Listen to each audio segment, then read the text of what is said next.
Jiraatonni godina Shawaa Kaabaa horsiisa loonii irratti bobba'uun hojjechaa jiran bu'aawwan horsiisa loonii irraa argachaa jiruun fayyadamaa taanee jedhu. Horsiisni baay'ee bareedaadha. Maaliif jettee wanni horu tokko shaggaadha. Akka hojjettu si kakaasa hormaata waan ta'eef takkatuu gara lamaatti deema gara biraatiin sa'aatiin jabbii dhalti.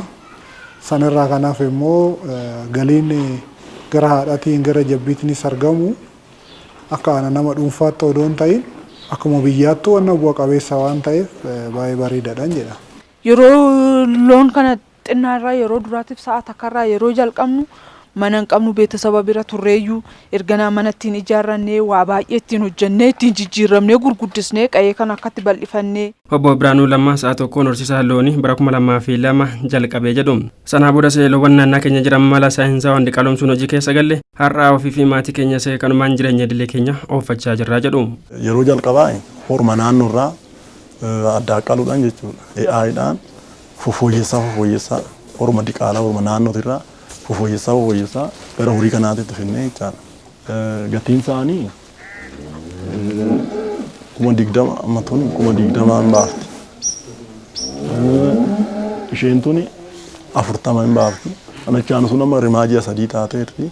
Ishii nama 70,000 gatiin ishii. Namoonni godinichatti horsiisa loonii irratti bobba'uun hojjechaa jiran kunneen namoota biroof jalatti mindeessuun namoota biroofis carraa hojii uumneerra jedhu. Deebisnee galii aannanii nyaata isaaniif hin oolchina, maatiidhaaf hin oolchina, ijoollee ittiin barsiisna, akkasumas warri hojjettoonni jiranii isaaniifis mindaa kaffallee wantoota akkanaa ittiin hojjechaa jirra jechuudha. Dargaggoo Salamoon Eluu namoota horsiisa loonii obbo Addunyee jalatti mindeeffamuun hojjechaa jiran keessaa isa tokkodha. Innis erga gara hojichaatti galee waggaa 5 kan lakkoofse yoo ta'u kanarraas fayyadamaa jira jedha. Horsiisa horii kana ergan dhufee gara waggaa 5 akka hojii kana hojjenna. Nyaata isaanii kennaa fi qaama isaanii dheeyna. Kan kana. Muuxannoon asirraa argadheen anis gara fuula duraatti hojii mataa koo madhuuf al dureewwan garaagaraa xumureera jedha. Muuxannoo baay'een baradhe. Muuxannoo guddaan argadhe hojii kanarra. Anis immoo kanumarraa muuxannoo fudhadhee gara fuulduraatti. Qonnaan bultoota aanichaa loon naannaa isaaniitti argamu karaa dhaabbilee garaagaraa deeggaramuun gara sanyii diqaalomsuutti geeddaran kun har'a akka irraa fayyadaman ta'eera jedhu itti gaafataman waajjira misooma qabeenya beelladaa fi qurxummii aanaa Darbaa Libaanos obbo Taakkalanyi Beezaa. Jalqaba irratti qotee bulaan horii naannoo warra lookaal warra Jarman sana of harkaa qaba.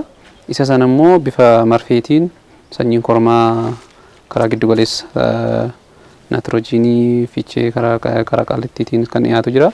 Isa sana sanyiiwwan sana immoo karaa ogeessa keenyaatiin bifa diqaalomsuutiin isa sana kennee fi kan fooyyessaa kan dhufan jechuudha. Sanyii sana fooyyessaa deemanii amma akkuma amma laaltan sanyiiwwan beelladaa marka isaanii jiru kun baay'ee fooyya'oo fi gara parsantii 90 wayiitti kan sanyiin isaanii kan ta'e isa sana karaa sanaatiin argachaa kan jiran. Godinaalee Oromiyaa jiran keessaa godinni Shawaa Kaabaa godinaalee horsiisa beelladaan beekamtu keessaa ishii tokkodha. Godinichatti beellada gosa garaagaraa miinila tokko akka argamu itti gaafataman waajjira misooma qabeenya beelladaa fi qurxummii godina Shawaa Kaabaa obbo Tasfaayee Jimaa kan dubbatanii. Lokkuu wal qabatee misooma kanniisaa dabalatee bal'inaan godina kana keessatti ni hojjetama. Kanaaf sochiiwwan garaagaraa jiruuf jireenya hawaasaa jijjiiruu keessatti magaalaadhaan baadiyyaatti hojii misooma beelladaa bal'inaan hojjetamaa jira. Saawwan naannichaa mala harka namaan diqaalomsuun sanyii loon naannichaa diqaalomsaa jira jedhu obbo Tasfaayeen. Loowwan 31,600 ol ta'an diqaalomsuun qonnaan bulaa horsiisa loonii irratti bobba'ee akka irratti hirmaatu godhameera jedhu. Yeroo taanuttis xiyyeeffannoon kan hojjetamu ta'a jedhu obbo Tasfaayeen. Saawwan fedhii kormaatti akka dhuftu sanyii kormaa dhiiga alaa qabu HF jersii Holstein Friesian fi jersii jedhamu mala harka namaan diqaalomsuutiin loon sanyii naannoo kana fooyyessaa jira. Bara kana yoo ilaalle hojuma bara kana sa'a 30,000 ta'u mala harka namaan diqaalomsuudhaaf kennuuf qabanne hanga waxabajjii 30tti 31,600 ol kan ta'u tajaajila kana kenninee jirra jechuudha.